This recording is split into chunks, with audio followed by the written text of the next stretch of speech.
We have a very special opportunity tonight on Martin Luther King Day to speak and meet with an artist whose entire career has been about the aspirations of Dr. King. It's UCSC's pleasure to present at Park and Market and to the San Diego community someone who I think, and many of us would agree, is a true American genius. And that is our friend, Terence Blanchard.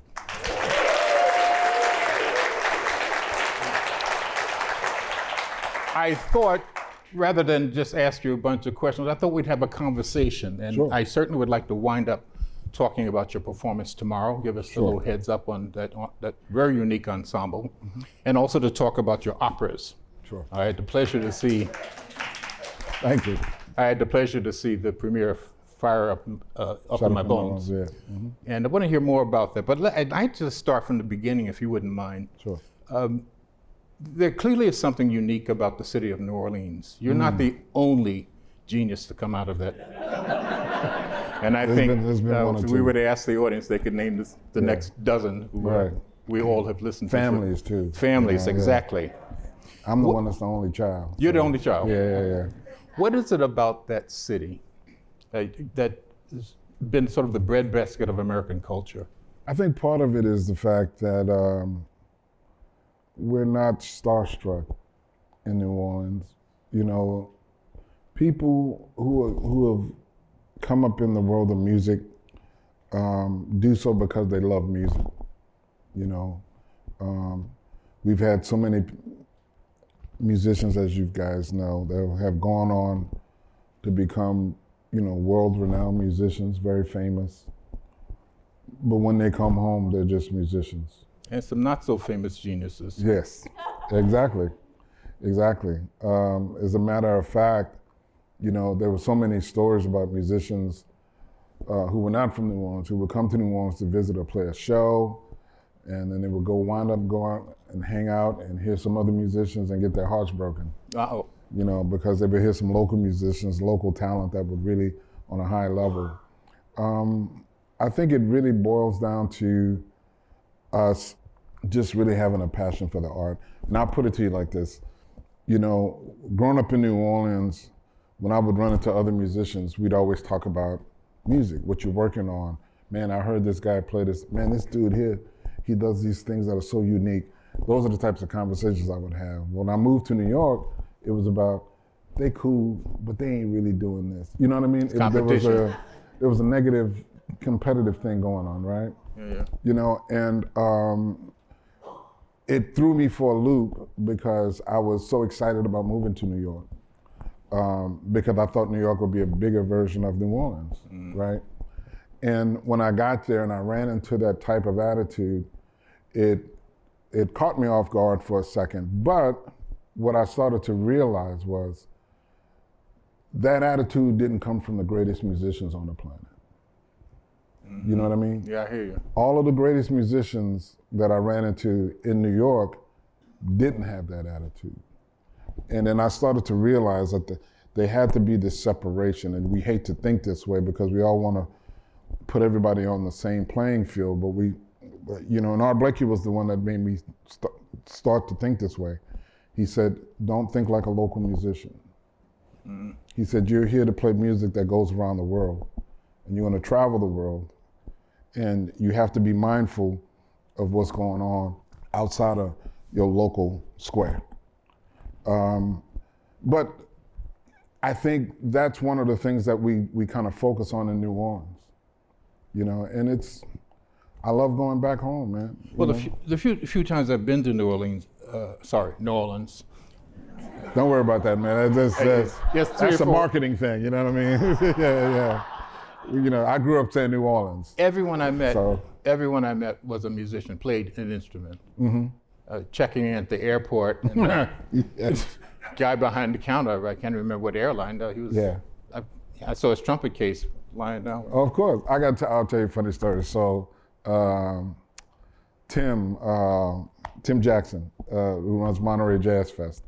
So he comes to New Orleans because we used to have the Jazz Educators Convention in New Orleans. And as a result, my wife and myself, we were going to throw a party for all of them at our house one night. And this is typical New Orleans. So he gets out the cab and he's coming in the house and he starts to tell me all about my high school years growing up in New Orleans. Telling you. Yes, and I'm like, what? And he goes, oh yeah, your friend Renee Peters, that was his dad that was driving the cab. He told us all about you on the way here. Family. Yeah, that's the thing I love about New Orleans. We have that type of familiarity with each other. When I bought my house in New Orleans, the first house, man, they put it in the paper, the cover of the lanyard section, the Sunday section, had my address and how much I paid for the house. Yeah, and I was like, really? Okay. Yeah, a little too personal. But the cool thing about it was I was in my yard one Sunday, and this car pulled around and it parked, and I went, oh my God, who is this? It was three of my high school teachers. Three of my high school music teachers. You know, they heard that I'd moved back, they read the article, and they would always have coffee on Sunday mornings, and they started talking about me, and they just came by the house one day. Kept the conversation going. Yeah, and then I felt proud because I'm like, if it wasn't for you, I wouldn't be doing this stuff, you know? Yeah.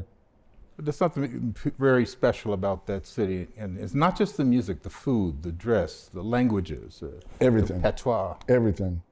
Lionel Leweke, who's a guitarist, is one of my students. He plays with Herbie Hancock now. He's from Benin. The first time he came to New Orleans, he said, man, this feels like home. Uh-huh. And I'm like, wow, I never thought about that in that way, but I can see that, especially when it comes to the culture and the food, for sure. You mentioned Art Blakey. I want to spend some time talking about that experience.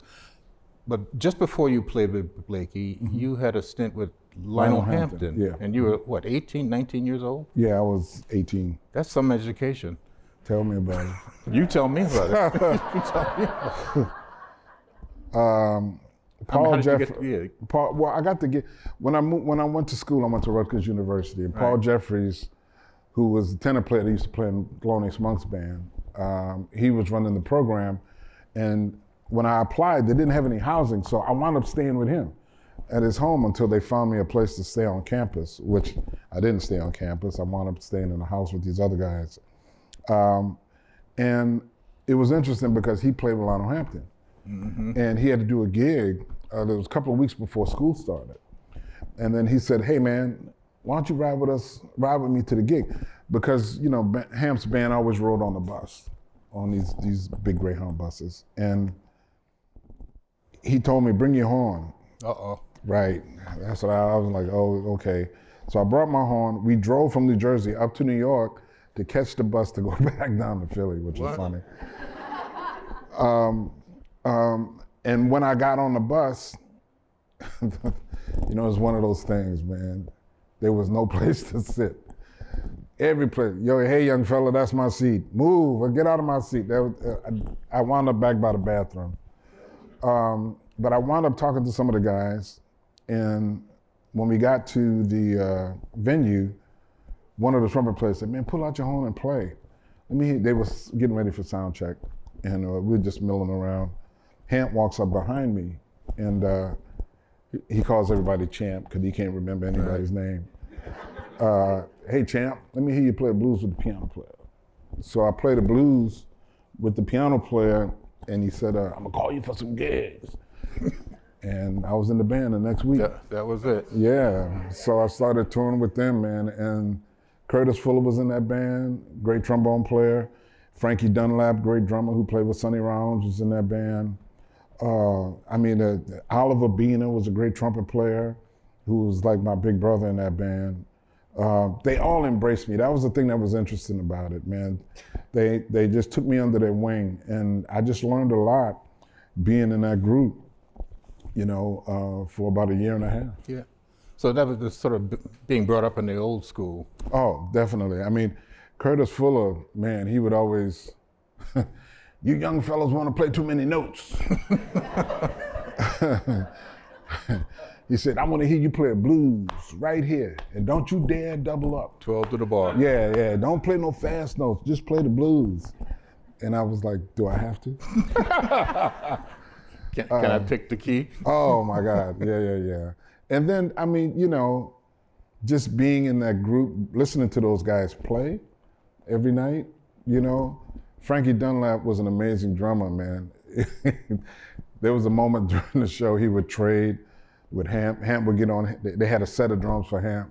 And of course, Hamp, I don't know if you guys remember in the 70s, Ludwig used to make this drum kit that had lights in the inside. And so of course, Hamp had to have the one with the lights on it. And they were supposed to be trading 4 bars each, right? But Hamp would get excited, man. So sometimes his bars were 3.5, they'd be 5, they'd be 7. You know what I mean? They were never 4, right? But the amazing thing about it was you could never tell because Frankie Dunlap was right on. Right with him. Oh my God, it was the most amazing thing to witness, yeah. And that kind of education most young musicians don't get. And that's really kind of unique because I think young musicians historically go to New York to do the hippest thing. Right. Well, here's the thing about that. Here's the most important thing about that education was the historical part. Those guys talked to me firsthand about, do you know what it's like for an 18-year-old kid to talk to Curtis Fuller and hear him talk about John Coltrane? Not from some stories, no. Like, man, when we did the record with Train, I was like, stop right there. Stop. Say that again? You know what I mean? That was a big thing for me. And listening to Paul Jeffries talk about being with Monk. Frankie Dunlap talked about playing with Sonny Rollins. You know, those were the stories that I used to hear all the time. And not only just the playing stories, but how those guys developed their craft and how serious they were about their craft. With all of those things that stuck in the back of my mind about, okay, so what are you gonna do?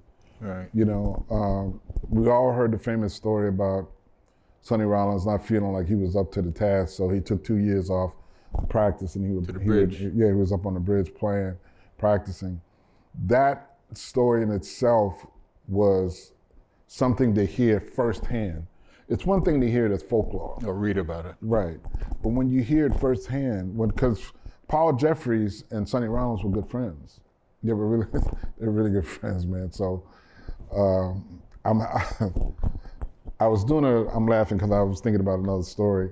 I was doing a rehearsal at a friend's house. His name was Bruce Barth, right? And Sonny Rollins had this series where he would feature young artists doing a concert at Carnegie Hall. So I'm at Bruce Barth's house in Brooklyn. I don't know how Sonny Rollins got the number to that house, right? But his wife goes, Terence, Sonny's on the phone for you. And I'm like, who? And all of my friends, if you know the jazz folklore, everybody imitates Sonny Rollins. You know, yeah, how are you? Everybody has their own Sonny Rollins imitation, right? So I pick up the phone. And you knew somebody was clowning you. Right, he goes, Terence. And I go, it's Sonny. I'm like, yeah, right. Yeah, right. And it wasn't until he said, Paul has told me a lot about you. And I went, oh my God, this is Sonny Rollins. And then he said, I want you to play a show with me at Carnegie Hall. And I went, sure. And this is the thing that just like scared me to death. He said, we're gonna make history. Oh, Lord. And he's done that over and over. And you know, the whole event was just so funny to me, man, because in rehearsal, he was amazing. He was very gracious and scary at the same time because, you know, we were working on some tune and Tommy Flanagan was on the gig. He was the piano player. So he said, hey, Tommy, what's the chord, the second chord? And his mouthpiece is going back and forth like this. And as soon as the mouthpiece gets here, he goes, oh yeah, F7. Ears. You know what I mean? Ears. And he was really nice. Come showtime, he was really serious, wouldn't speak to me. I would imagine leaving that band, and did you go directly to Blakey? When I left Hamp's band. Mm-hmm. So that was the older tradition being handed to you, and Blakey looked forward. I mean, he always had young cats in the band. Yeah, it was a bit of a culture shock, you know, because not only was I going from Lionel Hampton to Blakey, I was going from a big band to this small ensemble where I had much more responsibility. And Art Blakey wanted us to write for the band. Right. You know, because I was replacing Wynton in the band. And Art told me, he said, Winton told me you write. And I said, yeah. Well, bring out your compositions so we can play them. And he had a photographic memory, man. Just blew me away. He was the type of guy, he was always late for rehearsals. Really? Right? And then he wound up making me the musical director. But he was late for rehearsals, and I didn't understand, so we would just sit around. And he got me twice like this, where he comes into the rehearsal late, and he goes, "What you got?" Which means we should have been rehearsing. We should have been rehearsing. You know what I mean? So he only got me like that twice. Next time we had a rehearsal, I said, "Come on, man, let's learn all this music." So we'd learn the music, and then we'd play it for him. When he walked in? Play it, and then he said, "All right, let's go." And then he'd sit down, and then he'd play it down. How long did he keep a band? Because it just seemed like every 2 or 3 years he was turning the band over. It wasn't him. It was the guys in the band. You would join that band, and automatically the spotlight was on you, because right. you know it's like going from college to the pros. Right. You know, because you're in Art Blakey's band, and it started with Lee Morgan. I mean, before him, but Lee Morgan was the one that really made a name for himself, and everybody was looking to see who was going to be the next trumpet player, Freddie Hubbard and so forth, Woody Shaw, so forth and so on. And then of course, you know, Winton had come before me. So man, as soon as I joined the band, everybody was, well, who is this kid? Yeah. And then they were like, another one from New Orleans? Yeah. You know? So there was a lot of attention being paid to all of us.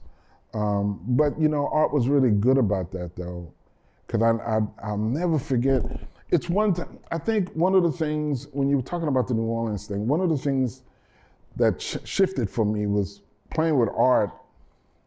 I had to think about like music in a broader sense, you know, because soon as I joined the band, man, we were at Sweet Basil's, I'll never forget it. And I can't tell you the way he said it, because we're in a public forum, but you'll get the gist. You know, he said, forget Dizzy, forget Miles, forget Freddie Hubbard, he named all of my heroes. All previous chairs. And he said, forget all of them, you're here to be you.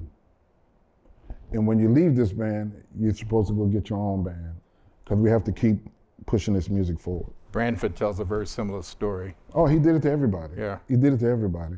And it was a wild thing, because you got to understand, prior to that, all of my teachers were telling me, you have to study Dizzy. You got to study Miles. You got to study Fred. You know what I mean? And you said throw the book away. Right. And I get in his band, he's like, nah. Branford's story is that he was copying out some John Coltrane solos, and Art Blakey walked by him and said, "What are you doing?" He said, "Well, I'm practicing this Coltrane lick." And you said, "Well, do you think John Coltrane practiced Coltrane licks?" So it's the same story coming out a different way. Oh man, he got me with the Miles Davis stuff, because I thought I wanted to be Miles Davis so bad. I love when I got a cold. I think we all did. You know what I mean? And I was playing My Funny Valentine, and I'd never played a melody, you know, because you know, Margaret Miller was the piano player, and he would hit these chords, and I go, and that's all you would hear. And then I started playing all this other stuff, man. And he let me go for about 3 nights with that. And I think it was in Paris, someplace. He says, "You got to play the melody. Somebody wrote it. Play the melody your way." Yeah. Oh man, he got me really good. He says, "Yeah, learn how to play the melody, God damn it." How old was Blakey when you joined the band? Woo! Nobody knows. Nobody knows. I thought you know. Because he used to tell us, man, Lytle Hampton had the same thing. Lytle Hampton had this press kit that went out. Man, he was 65 for about 4 years. Oh, come on. Yeah. Well, he recorded Weatherberg with Louis Armstrong in 1924. Come on. I'll go figure that. Right. So with Art, he would never tell us. He'd say I forgot what he said, he was 63 or something like that. And then this one guy who knew him back when he was playing with Billy Eckstine goes, "Oh, what you talking about? You know you're 70. And Art gave him that look like, yeah, you lucky these people in the room. Wonder if we could turn to, you've had such a remarkable career, not just as a jazz soloist and jazz composer and band leader, but you've seemed like you've made turns and added on to your interest, your portfolio. And I wanted to chat a bit about some of your albums. In fact, the tribute concert tomorrow is a tribute to Wayne Shorter. And I noticed, let me ask you rather than make a declaration, many of your compositions have some of the same tendencies of Wayne Shorter's. Oh, definitely. Not to copying, but I think you're born out of the same seed, the conceptual ideas. Well, yeah. The thing you got to remember, and this is why I'm a big proponent of education, man. You know, I had great teachers. I mean, great teachers. I feel blessed with all of the teachers that I've encountered throughout my life, from Martha Francis, who's my first piano teacher, who lived next door, so I could never miss a lesson. Oh, you had to be there. Right? To Miss Winchester, who at the age of 12 started making me do theory and ear training. Then Roger Dickinson, when I studied with him at 15, he started making me compose, right? And all of these guys would challenge our thinking, you know what I mean? So when I started hearing Wayne Shorter, his music resonated with me because his music seemed to challenge the status quo without making a declaration. Right. You know what I mean? So he would write these, it's one of the things, is a pet peeve of mine. When a lot of times some artists try to find something different by avoiding what's right in front of their face. You know what I mean? So there are beautiful melodies out there that are beautiful melodies. There's no need to avoid doing them to do something new. When I started listening to Wayne Shorter, that it resonated. I'm like, these melodies are beautiful, but look at what he's doing with the harmony.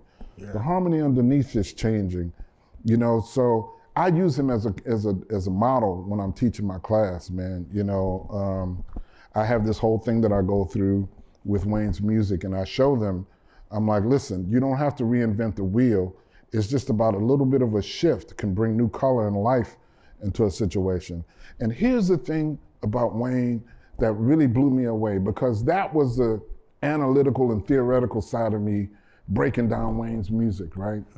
There's a great documentary that hasn't been released yet about Wayne. And when it comes out, man, all you guys should really watch it, because what you're gonna find out is that all of those compositions that Wayne has written has a personal story. All of them. I mean, they have a personal story. They came from somewhere. They came from something that he felt and wanted to say. So that was the next lesson for me. It's like, okay, you can have these theoretical beliefs and ideas, but sometimes if it's not connected to anything real, is it really gonna resonate in somebody else's heart? His playing is very personal. It's not. It's not even the saxophone. I've always had the impression he was singing. This dude, he's hilarious to me because he's a comedian and a lot of people don't really catch it. But you know, we were doing something at the White House one time, and right before we went on, he tried to play a note on his horn and nothing came out, and he goes, "Dig that." And we were like, oh, what's wrong, Wayne? And, you know, I'm thinking something's wrong with his horn. Man, he proceeded to go out and just play his behind off on the show. Get your attention. Oh, it was incredible, incredible. Nathan East asked me to ask you where you came up with your arrangement of footprints.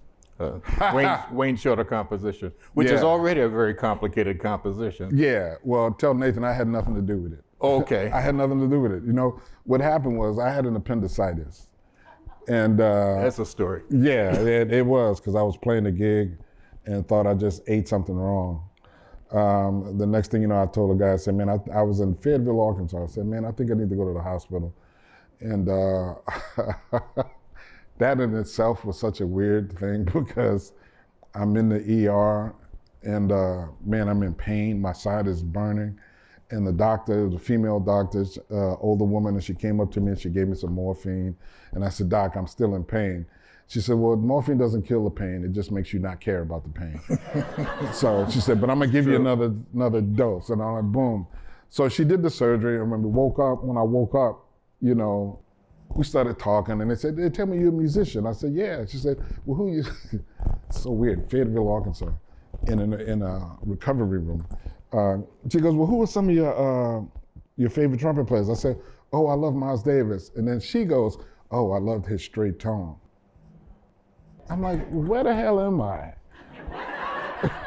Well, you're not a very good witness if you're on morphine. Let me tell you something. I told him, don't give me morphine again. It's too good. Yeah. This Too good. as they say, habit forming when you Oh get my God.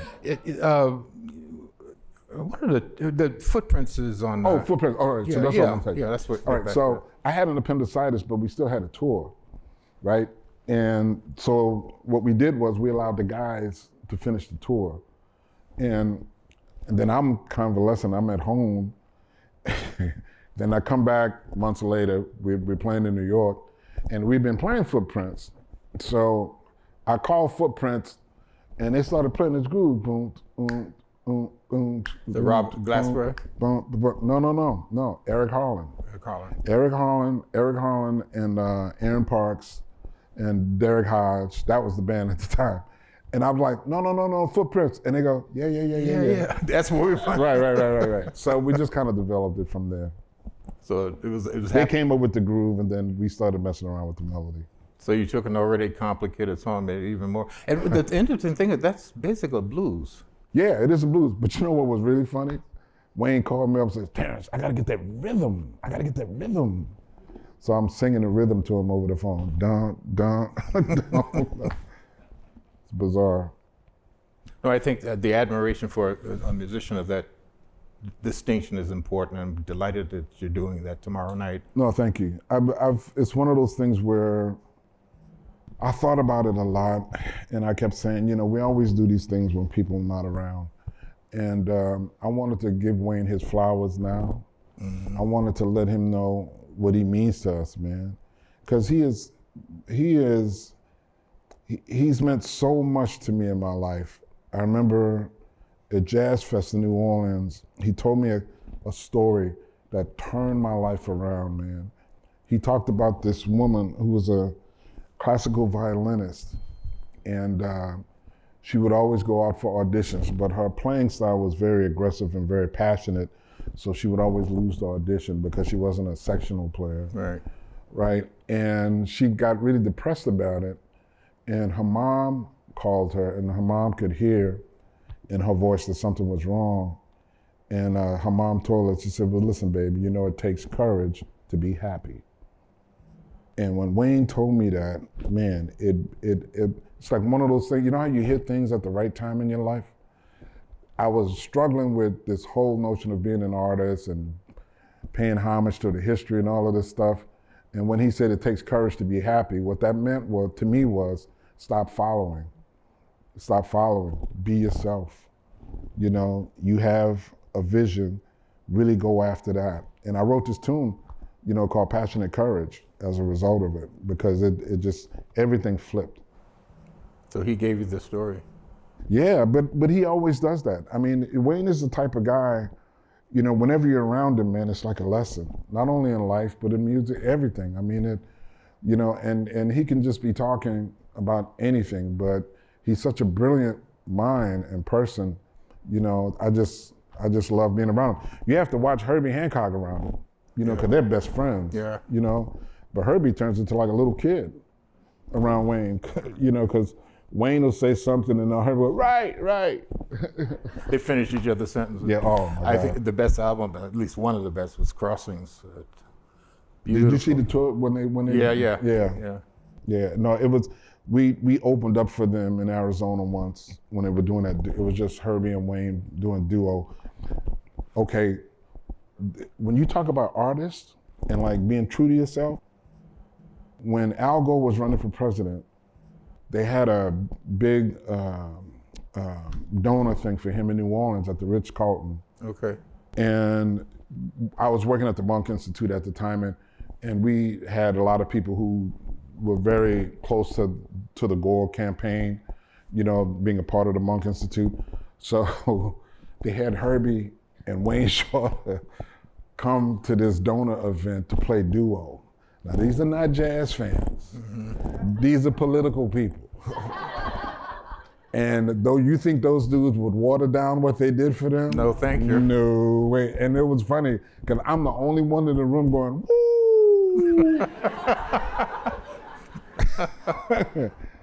But I really, man, that was another lesson for me. Just go ahead and be who you are. No Misty tonight. No, baby, they didn't. No, if you couldn't follow it, shame on you. Shame on you. That you another album. This is on your Bounce album, Okay. Footprints. Yeah. Another one that really caught my ear and imagination was Magnetic, the tune Magnetic. Oh, wow. And I still don't know what meter that's in. You know what's interesting about Magnetic? Because, okay, damn, I feel like I'm about to have class. It's a blackboard. I need a chalkboard. That tune is a direct reflection of what Wayne has taught me. I thought so. I got you to admit. I thought so. Yeah, because I'm gonna write that down. because one of the things I teach this thing. My composition teacher, Roger Dickinson, used to teach this thing to me called "If I Could Tell You I Would," and "If I Could Tell You I Would" is a thing that try to helps you to understand how innovation is standing right in front of your face, but you don't recognize it all the time. And long story short is, what I do in the class is I have people just create sentences only using those words, and they'll come up with sentences, right, which makes sense. But then I'll say, could tell, if could tell, would tell, could tell, would tell. You know what I mean? No, Okay. So Go most ahead, people go go, oh, and I'm like, yeah, there's things right in front of your face, but we're so retrograde. conditioned to think conventionally that we don't think outside the box. So it's retrograde, inverted, Exactly. all that noise. Right. So with that tune, I'd taken the first melody, and I'd written it on all of these degrees and harmonized it. But having it come back the same way all the time was monotonous, right? So when you hear it the second time, instead of going I go right? So and then I just break up little pieces of it and add syncopation to it. Yes. Now, would you say that's a form of composition for you, or? It's a form of composition that's been known. The greatest example of that is That one. Exactly. That's really. We have some young musicians in the audience, and I think they're taking notes. I hope that. Yeah. I mean, just check it out. It always amazes me when people say, "Well, man, see what I'm trying to do." No, I don't know. No. Just do it. Hale Smith, who was a great composer that I studied with too. Hale Smith saw one of my compositions, man, and he cracked me up because as he was opening up a bottle of wine in my lesson when I was still underage, he goes, "It seems like you're trying to control this amount of space without having the ability to control this amount of space." Mm-hmm. Another great lesson. You mentioned Roger Dickinson. I've been trying to find the score to his New Orleans Piano Concerto. Oh. If you have a copy or no, I can get it. No, I don't have a copy, but maybe I can ask him. I'd appreciate it. Roger Dickinson is probably one of the greatest composers a lot of people don't know of. And you studied with him? He's the guy that taught me everything I know. Yeah, man. I mean, so when my opera goes to the Kennedy Center, when Champion goes to the Kennedy Center, I flew Roger and his wife up for the premiere as a thank you, you know. So we go to this dinner afterwards, and a good friend of my wife's, her name's Tracy. Tracy is very inquisitive. You know, she's not a musician, but she's just very inquisitive. So she's sitting next to Roger, and she's asking Roger questions about composition. And Roger, the first thing out of his mouth, he goes, well, everybody knows 4-bar phrases are the death knell of creativity, right? And I'm sitting there going, I thought that was mine. That was it. Yeah, I thought that was mine. And then he said something else, and I go, wait a minute, I thought that was mine too. You know, I'm like, please don't ask him no more questions.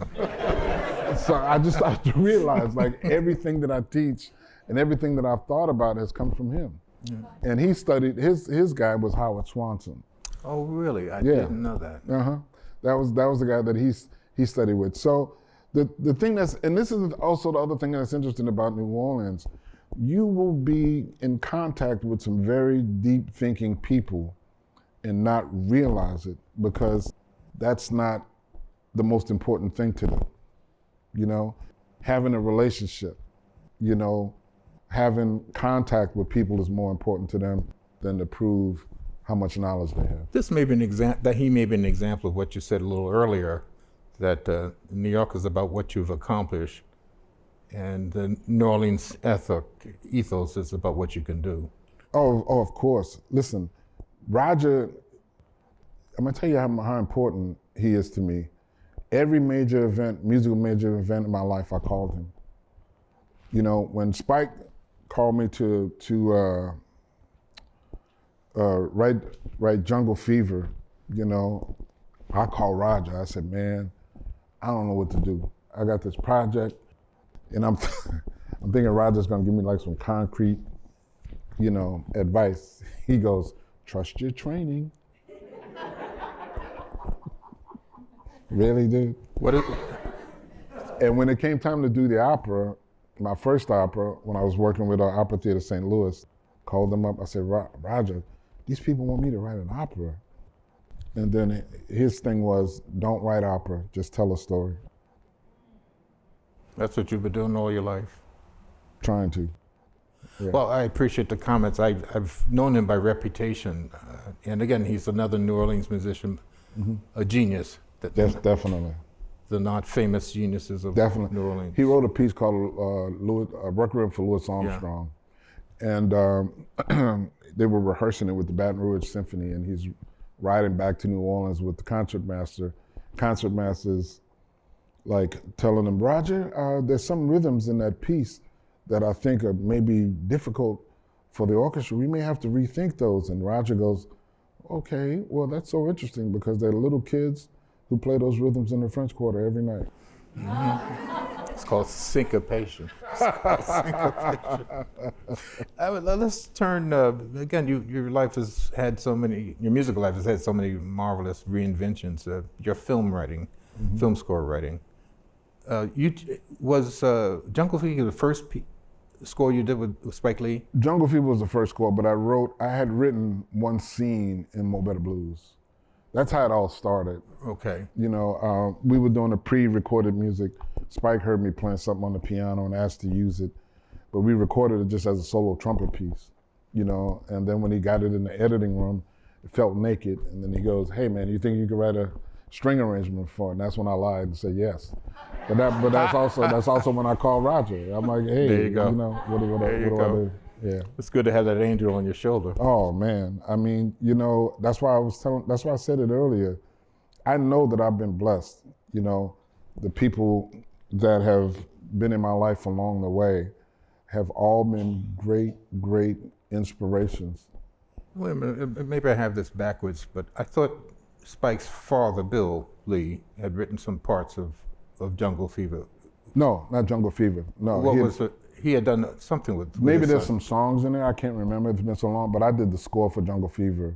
Okay. And it was funny because, you know, when I did the one scene in Mo' Better Blues, first of all, I come in with I'd done the score, and I come in and I give it to Bill, and man, my orchestrations were horrible. I can't even listen to it, you know, because I didn't know much about orchestration at the time. But Bill Lee goes, no, you wrote it, you conducted. I was like, excuse me? Who? So I got, man, and listen, it was from my high school training. We used to do sight singing classes where you had to conduct and then sing the rhythms and all of that. So this hand was cool. I 1, 2, 3, 4. I know 1, 2, 3. All that. Man, this hand didn't know what to do. You know, so I wound up just being a one-handed conductor that day. It's funny you should say sight. It just brings back memories for me, sight singing. Yes. With movable dough and yes. all that noise. And it's interesting, by the time I got to Oberlin, I've been grew up playing gospel music. So I could hear all these chord changes. Right. I couldn't read them as well. I mean, the other classically trained players could read them, but they couldn't hear them. Right. Well, that's always a dilemma. You know, it's kind of like what Art Blakey used to tell us all the time. Being an artist is a struggle between your brain and your heart. I gotta write this stuff down. It's such a beautiful metaphor. Well, same with the films, film scores. You've done what, 30?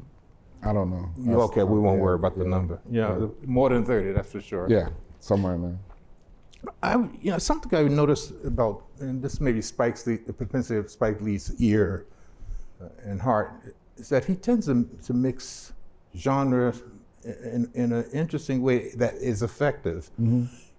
He Got Game uses the Aaron Copland scores. Yeah. Appalachian Spring, Hoedown, what are the other Something a ones? lot of people wouldn't have done. Who on earth would have done that and set it in New Jersey, Trenton, And it's New not Jersey? just music. If you listen, if not just music, if you watch the film Summer of Sam, Yeah.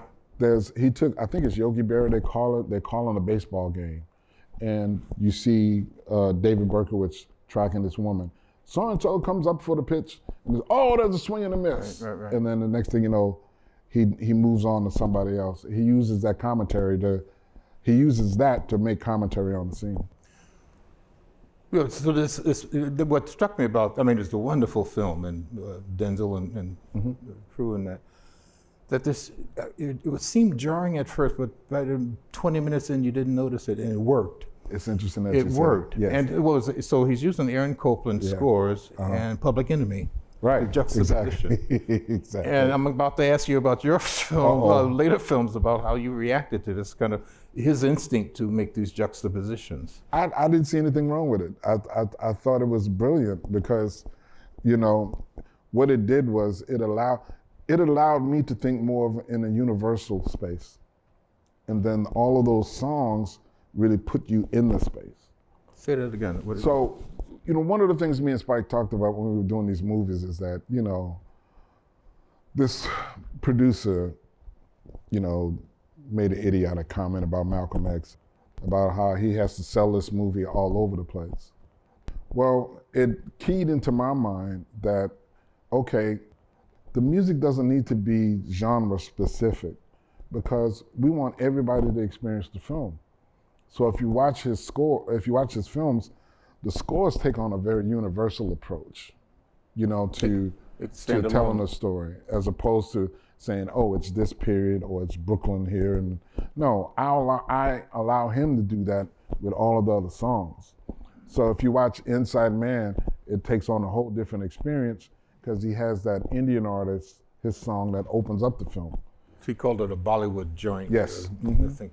So you found that to be actually liberating. You're not working in a specific genre. Very liberating, because then for me, and let me just say this too, man, because people don't really understand my relationship with Spike.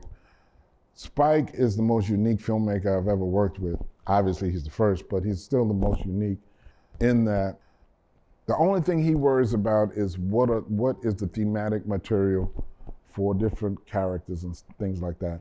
And he doesn't want me to do orchestral mock-ups with computers.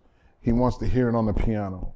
Really? So I would make these recordings of all of these themes on the piano, and then we'd sit down and we spot the film, go through the film scene by scene, and then he would say, I think, if it were on a CD, he goes, I think number 3 should be so-and-so, number 7 should be so, and we'd go through it that way, right? He wouldn't hear any other music until we got to the scoring stage. He never would want to come by and hear which direction I'm going in or any of that stuff. So still doesn't to So this just day. on the piano gave him enough information. And then what I noticed is when we would get to the scoring stage and it's full orchestra, he's trying to experience it like the audience would for the first time. So, one of the things that I try to tell young filmmakers, I'm like, see, a guy like that, he puts that much trust in you as an artist. Don't you think I'm gonna try to dot every I and cross every T twice? You know what I mean? I'm not gonna take that level of trust for granted. So, cause I made that mistake on one film with him, Miracle at St. Anna. I got excited. It's a war picture. It starts out with a big battle scene, right? Yeah. So for me, I'm like, ooh, this is my moment. I can write all of my Stravinsky-esque rhythmic, Catastrophe music. Have the orchestra do all this kind of crazy stuff.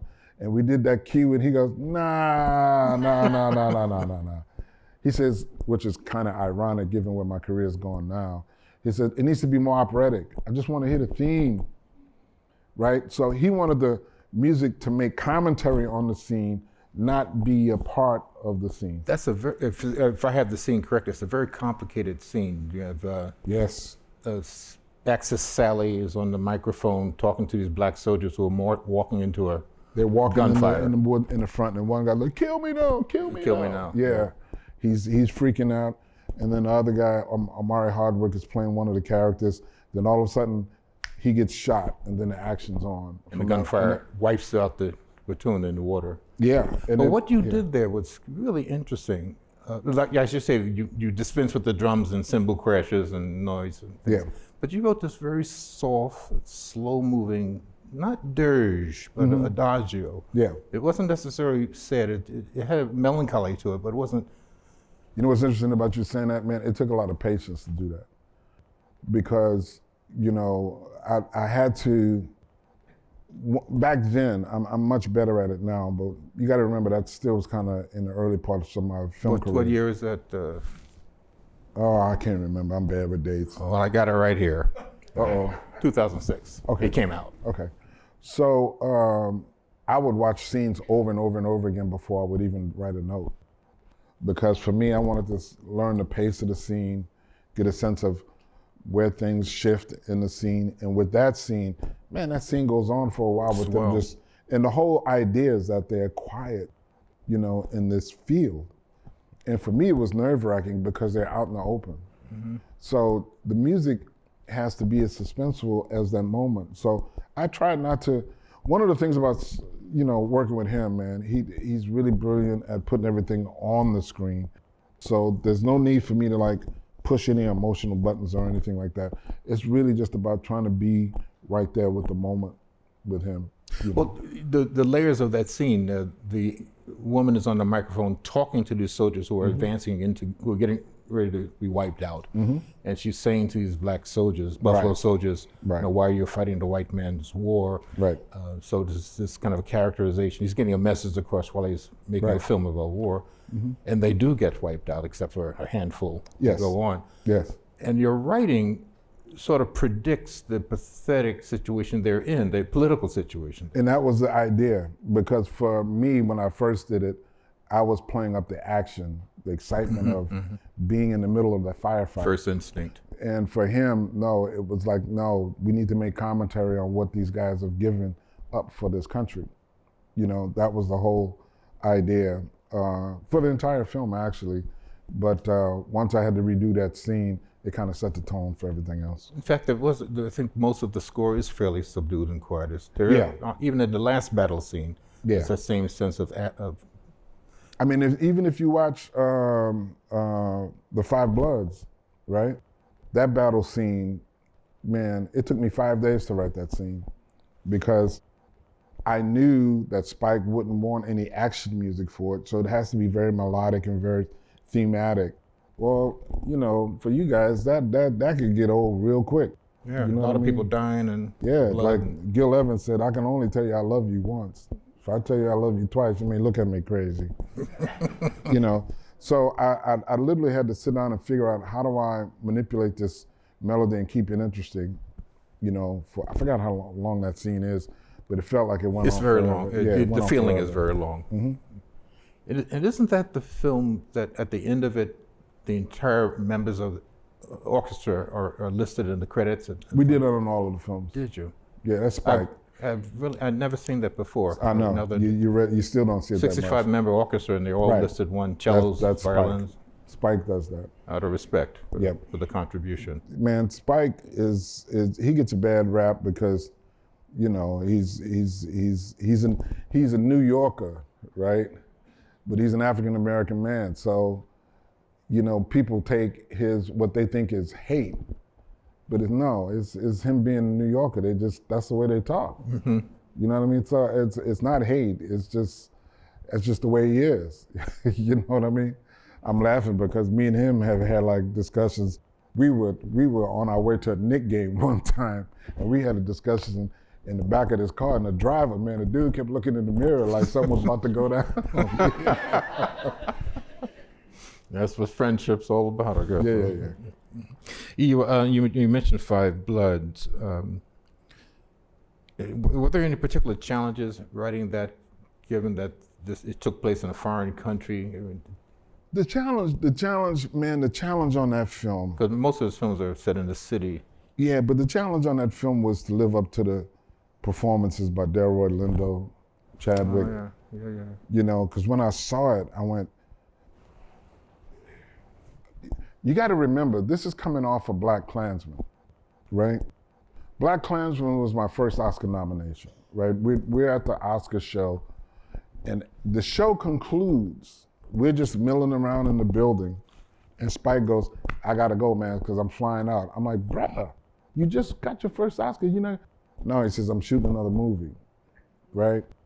And I went, wow. So I remember when he showed me Black Klansman, I was like, I always have this moment of total fear, you know, and a lot of composers go through that, which I was happy to find out. You look at something that's like really good and you have a oh my God moment, what am I gonna do, you know?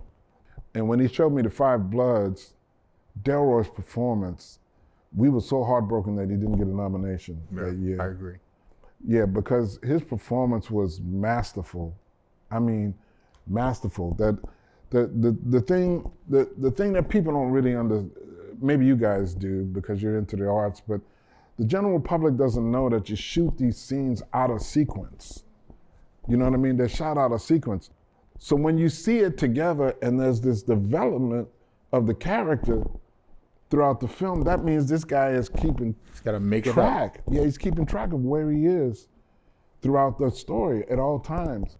And that's a brilliant skill to have. And of course, Chadwick, man, it was you know, of course we were all heartbroken by losing our brother, you know, because man, Spike told me we didn't know.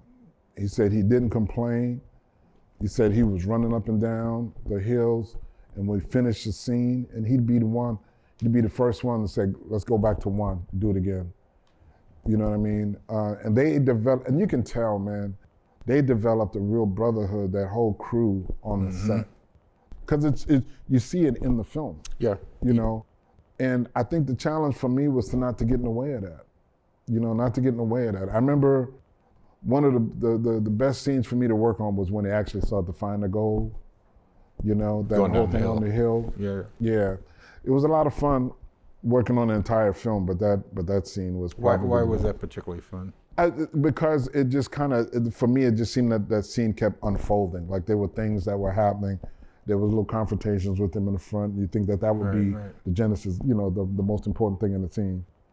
And then next thing you know, it turns into something else. And then all of a sudden they find the goal and now they get excited. And it just kept going on and on. It was like something that just kept unfolding, which was kind of cool to work on.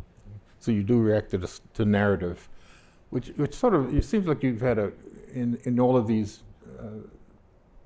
elements of your musical life, you seem that you've reacted to narrative. I mean, you speak of your compositions having stories, the Wayne Shorter inspiration for compositions having stories. It seemed to be, it's led you naturally to write opera.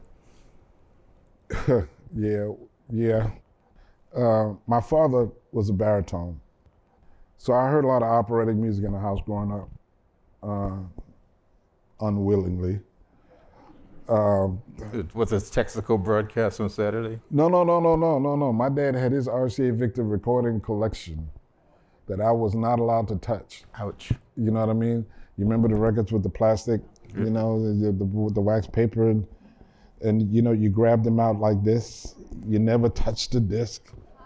Yeah, my father, he would put those recordings on, man, and you would hear doors slamming in our house because he would just sit in the front, you know, and listen to La Boheme or Carmen or Rigoletto or any of those things. So it took me, when I started writing opera, to realize that those melodies stuck in my head. It was still there. Yeah, and the odd thing about it is that it was always there, even when I was writing the jazz compositions. You know, none of my jazz compositions are like filled with notes. You don't hear me write but a little bit, I don't do that. You know, I'm always trying to write melodies because I want you to be able to sing it, and I want you to be able to take it with you. And dance. Yeah. So, you know, my father had a huge impact. And then look, man, if somebody came on PBS singing something, man, he would scream, "What? Hey, come here. And I'd be in the back of the house. Come here. Now sit down. So you see, that's music. That's music. See all that stuff you listen to, all them notes, that's too many notes. Listen to that. That's beautiful, right? So I got a chance to hear all of this stuff because of him. And there was another guy, there was an organist at my church, his name was Osceola Blanchard, C-H-E-T. And I used to think he was my grandfather, right? Okay. He was the black guy that taught my dad and all these other guys opera. Okay. So I used to think my dad was strange, man, because Wednesday night they always had rehearsal at Mr. Blanchard's house. And sometimes he would bring me, and there would be these black men in there singing opera. You know what I mean? So I heard all of this stuff a lot growing up when I was a kid, not thinking that it was lasting with me. And then I'm at one of my rehearsals, you know, in St. Louis, and I just got emotional. Cause I'm like, wow. I've heard this before. Dude, I can't explain to you the feeling of like, you know, my dad hovering over me talking about, I told you. Too many notes. Not enough tunes. Right. Exactly. Well, let's chat about your operas. And again, it's an amazing addition or exposition of your career. How did the Champion come about? Was that your idea? Did someone bring it to you? No, it was well, you know, I've been a boxing fan for a number of years. When they first approached me about writing an opera, they wanted me to write an opera about Hurricane Katrina. And I kept saying, nah, it's too close to that. I don't, because some of my friends, we had this weird experience with the TV show. I can't remember the name of it, but it was the HBO series, Treme, right? And we heard about it and we were all excited. And I remember, you know, the night of the premiere, a friend of ours had a party at his house and we all gathered to watch it. And we were excited to see it. But when the show started, it just brought back memories and bad feelings, you know what I mean? Mm-hmm. And we were like, oh my God, it was a deep night, right? And I kept saying to myself, I can't write an opera about that right now. We're still too close to that. Mm-hmm. So my friend, who was a heavyweight champion, his name is Michael Bent. He beat Tommy Morrison for the title. That's my dude. He told me about Emil Griffith, right? And when I read the book, the line in the book that got me was, I killed a man and the world forgave me. Mm-hmm. I loved a man and the world wanted to kill me. And that to me said everything. But when I first brought it to St. Louis, they didn't get it. They thought I wanted to write a boxing opera. And I was like, no, read the book. I said, but boxing is the backdrop to this, but it's really about redemption, you know? And when they read the book, they were all over it. They were in. They were in. And we just kind of went from there. Michael Christopher wrote the libretto, and he did an amazing job writing the libretto, because one of the main arias is what makes a man a man, you know? That aria almost wrote itself, you know. I go through these things, man, where I'm writing. Sometimes I get so involved with it, it's like an emotional, cathartic experience. You know what I mean? Because when he's saying what makes a man, is it the clothes he wears? Is it, you know, I'm feeling all of that because well, let me back up. The reason why I'm feeling all of that is because when I was thinking about Emil writing the opera, I thought about the first time I won a Grammy. You know, I'm at the Grammy Awards, they call my name. Without thinking, I turn to my wife, I give her a kiss, and I go up to get the award. Well, this dude became welterweight champion of the world, right? And couldn't celebrate that openly with anybody that he loved. Mm-hmm. And to me, I'm like, wow, that's deep. You know what I mean? And to take it further, to see what happened with Benny Paret, people don't know, he killed, I don't know if you guys know the story, but he killed his opponent in the ring. They had fought twice before, each won a fight. And for Benny to try to get an edge over Emil, he called him out as being gay during a press conference, which is something that didn't happen in those days. And Emil had a bad premonition about the fight. He didn't want to do the fight. He tried to call it off, didn't he? Yeah, he tried to call it off. And back then, they were fighting like 2 months apart, you know, which is something you shouldn't do. Well, Benny Perret had fought Gene Fullmer just before that, the Bruiser. And Gene Fullmer was a heavy-hitting dude, Yeah, you know what I mean? and it was a heavy weight category. Yeah, so if you, in the documentary, they show you how Emile hit Benny 17 times, less than 7 seconds. That's a line in the opera. And my man fell into a coma, never regained consciousness. After that, Emile was just like distraught. And you can see, even when he tried to fight, his opponent back up in the corner, he never would chase him. So I'm saying all that to say, I'm like, that's gotta be a heavy thing, because in the documentary, this is what got me too, in the documentary, he decides, and this is all in the opera, he decides to go and see Benny's son, Benny Jr. And when he meets Benny Jr. says, we just want to let you know that my mom couldn't make it, she just couldn't do it. And Emile goes, I understand. And he says, but just, we want you to know, we don't harbor any ill will towards you. And when he said that, Emile lost it and just started crying uncontrollably. Like you can tell he's been carrying this around for decades, right? Mm-hmm. So knowing that and actually seeing it, right, when writing this opera, to me, I'm feeling all of these emotions, you know, in all of these pieces, because, look, I'm, you know, I don't consider myself to be the wisest person on the planet, but I don't care who you love. I really don't. Mm-hmm. You know what I mean?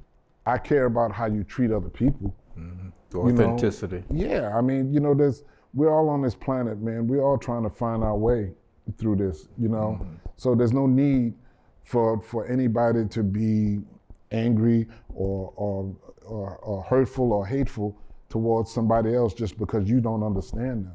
So when you say redemption, you mean that moment with the family, with the son? The moment with the family. The whole opera is about that moment.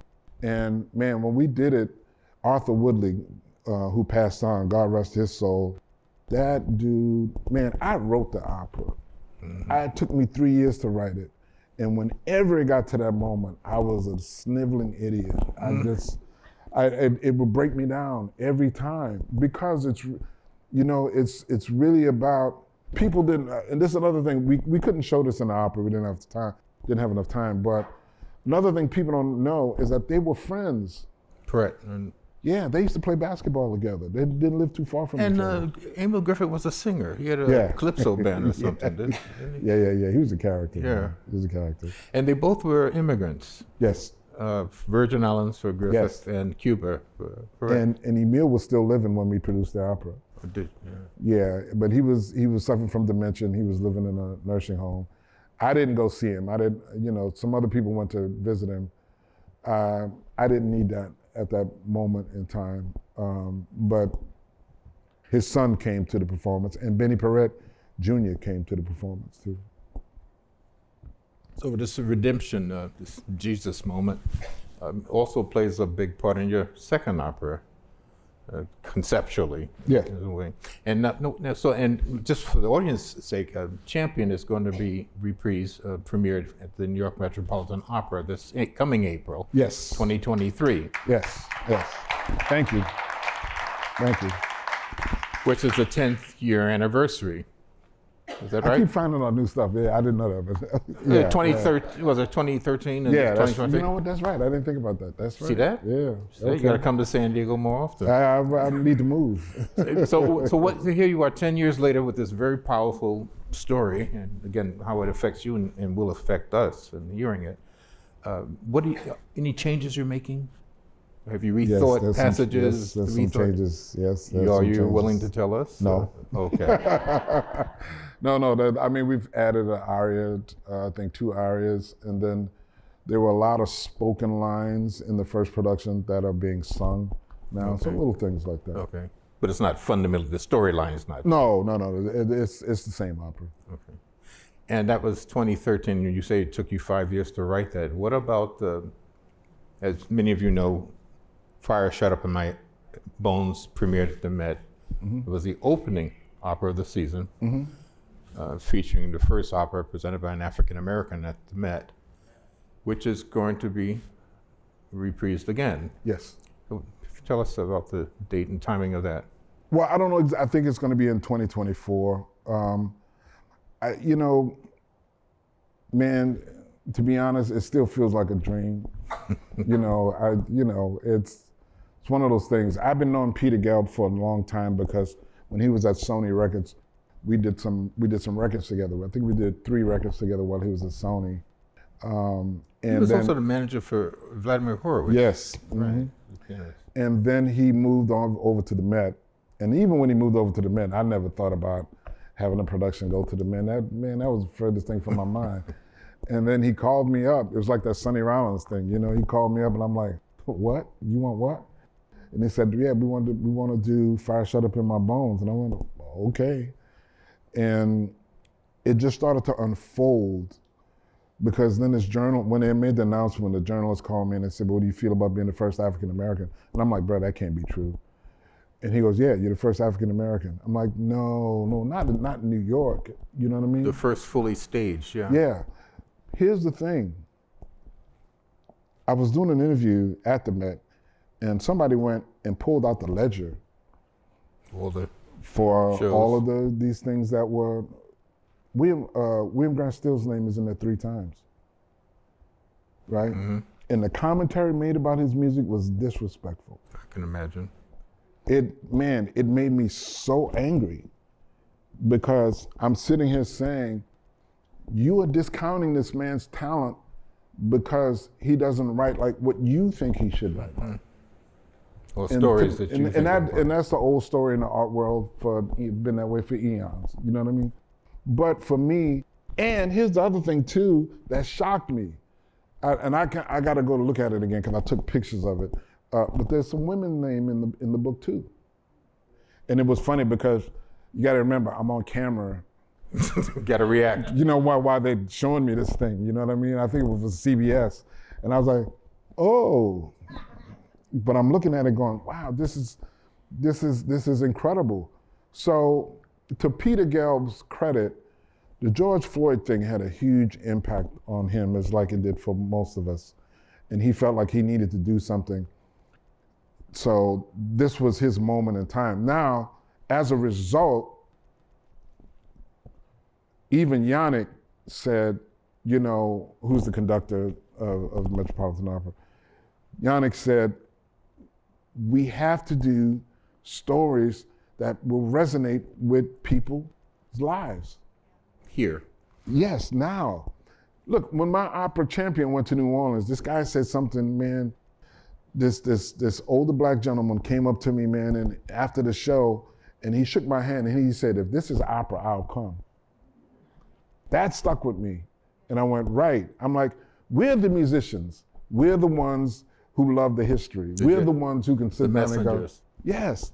But for the general public, man, I'm getting emotional now thinking about the Met, seeing this one woman who I grew up with in New Orleans. She was 92 years old, got on a train, came from Baltimore in a wheelchair to be there. There were so many people who had to witness this event. And one of the things that brought me the most pleasure was the fact that there were so many young, talented African-American singers that people were hearing for the first time. Mm-hmm. This journalist, man, he made me so angry because he said, "Do you think your opera is going to encourage young black people to sing opera?" I'm like, are you kidding? Where have you been? Right, and I said, man, this is your fault because you haven't been covering them. I said, but they've been here for generations. They've always had the talent and had the goods, but not the opportunity. I don't know. And here's the wild thing about Fire Shut Up in My Bones. I didn't realize it was an all-black cast. We didn't set out to do that. That was just part of the story, right? Mm-hmm. So there's a church scene, right, in Fire Shut Up in My Bones. Yes. Well, and I'm just going to tell you guys this, just so you can understand some of the backdrop of what these singers were going through. When we did the church scene, a lot of the chorus people wanted to sing in the church scene off stage to fill up the sound. Right, right. They don't have experience singing gospel music, right? Syncopation. Yes. So it was a bit of an issue, right? And they're contracted. Well, some of those singers got upset.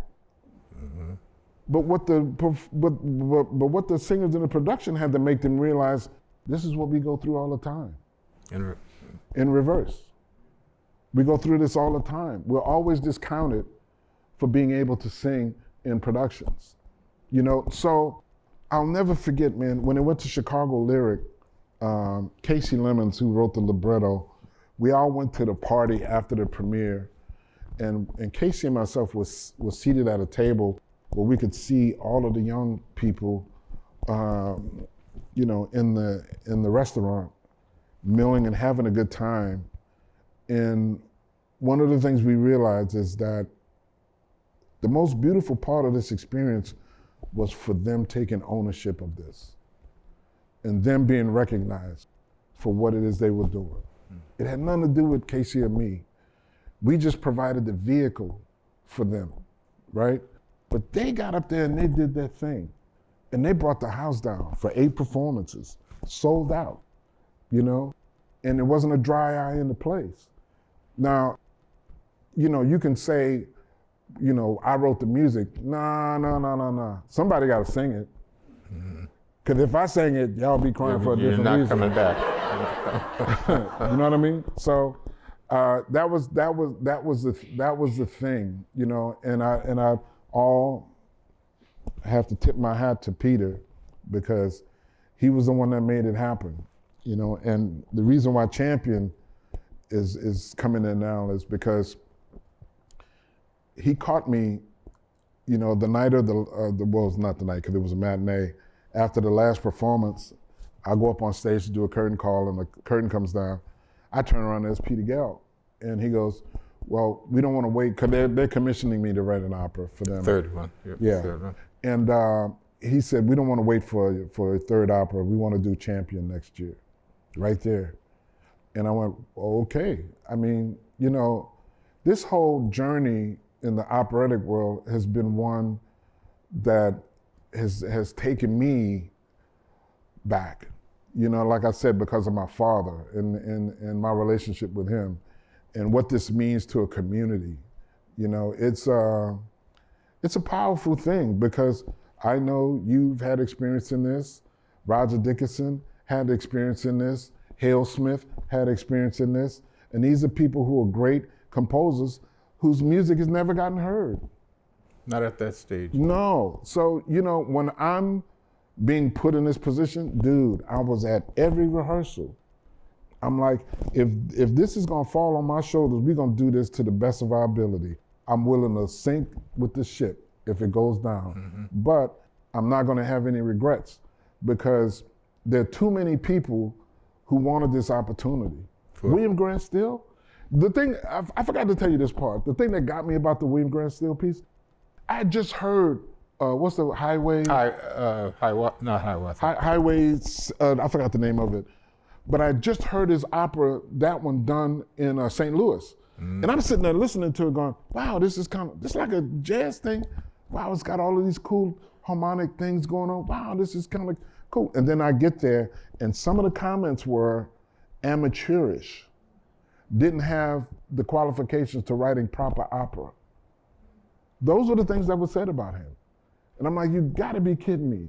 So, look, I love what the Met is getting ready to do. So they started with me, and then they brought in a young female composer. They brought in a young Asian composer. They're gonna do Anthony's opera, Malcolm X.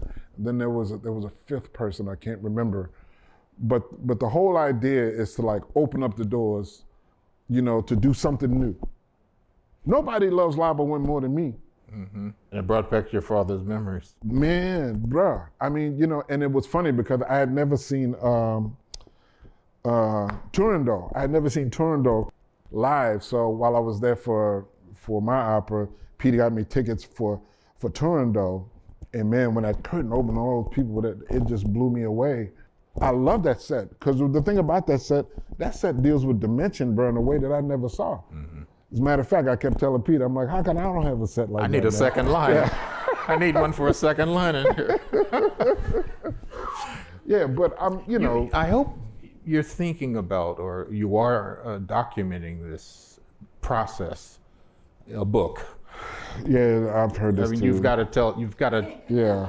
We are very appreciative of your time and you revealing yourself so sincerely about this. But this is part of American history too. It's a moment in American history. Yeah, I hear what you're saying. I think for me, I can't see the forest for the trees. Right.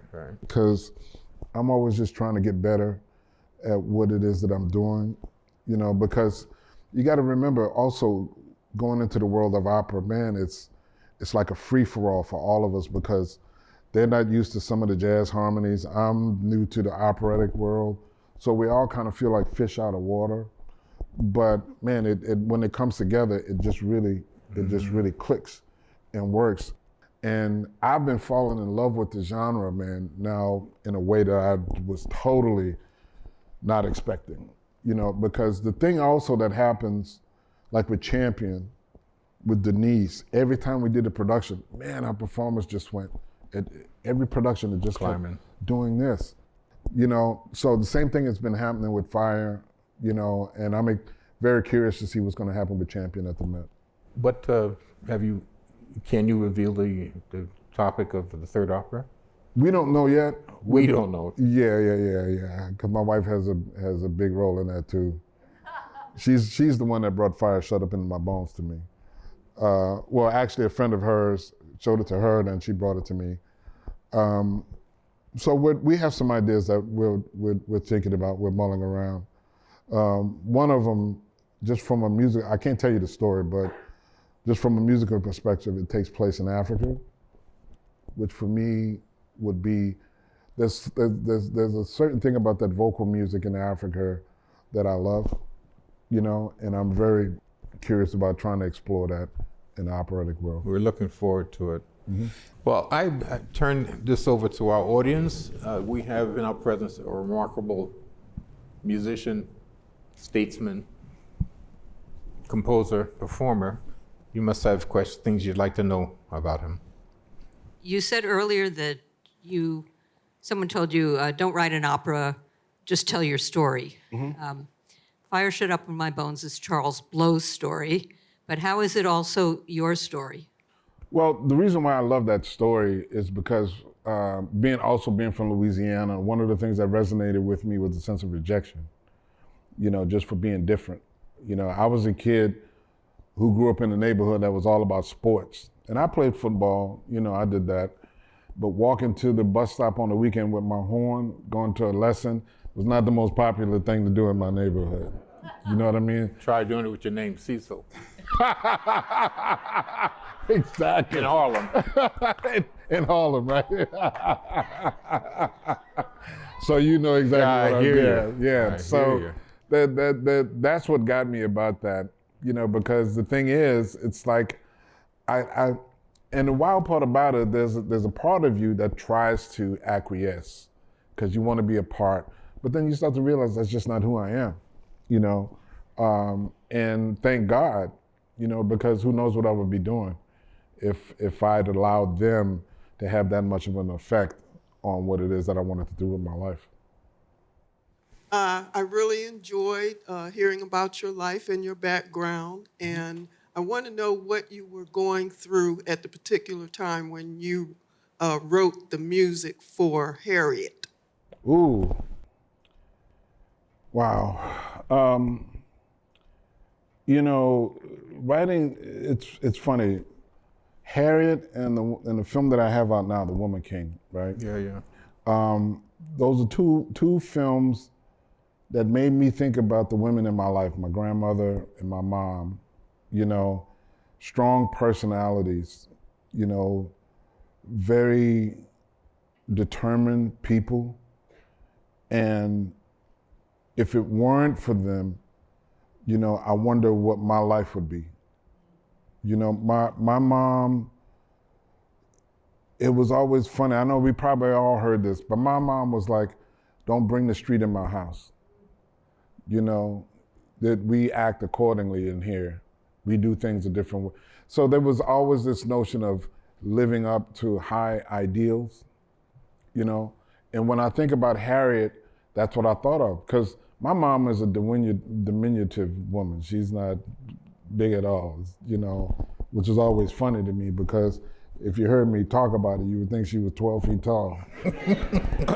Fierce. So when I was writing the music for Harriet, there's something that resonated in me about that story that I felt connected to, that I could understand. So, and Casey, she kept saying, you know, she didn't want the movie to be like a reflection, you know, like a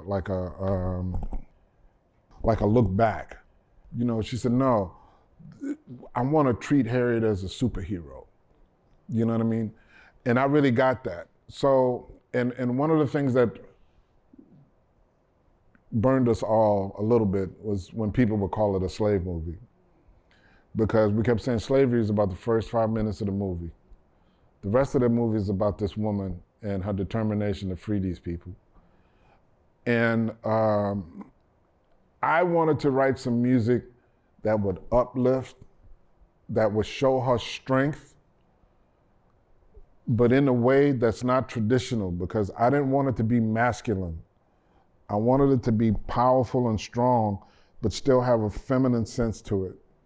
So the scene that I started working on was the scene where she's in the water.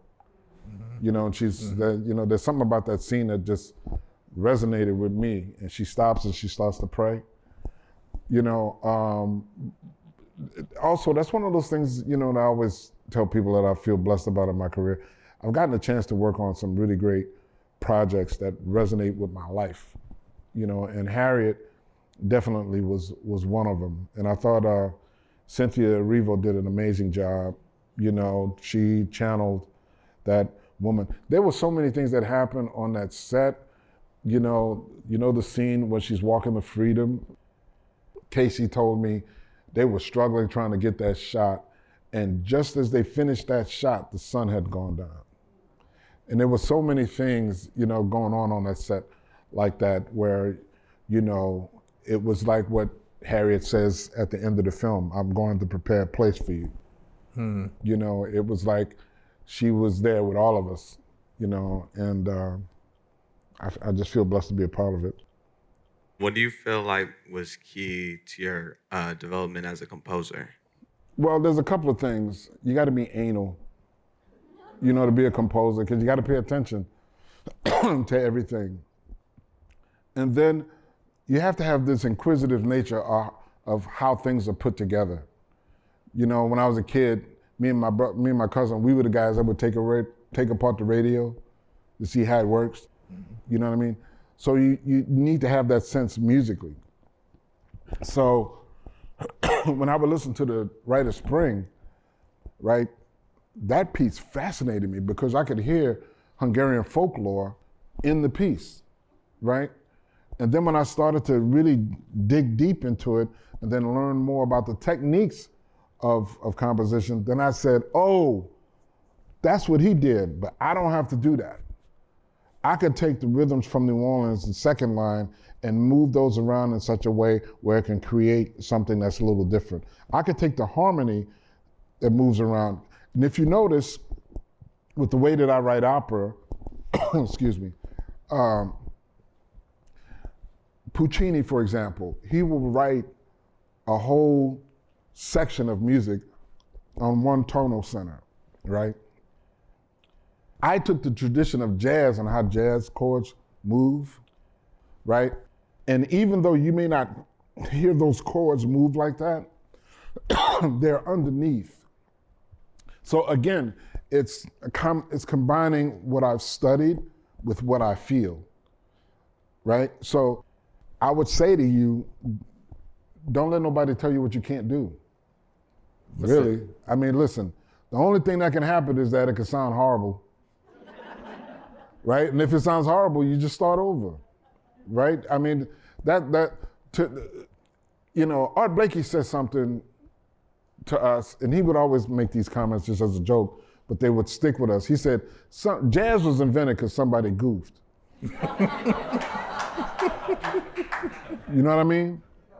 And so I kind of think about that. It's like, okay, like we're talking about these happy accidents and all of this stuff. Why not take advantage of it? Just try it. And that's the thing Ellis Marcellus used to tell us, turtle never gets nowhere unless he sticks his neck out. Okay? So you need to just try stuff. And if it doesn't work, don't say I can't do this. Try again. And try to figure out why it didn't work. Because trust me, I've written some stuff y'all will never hear.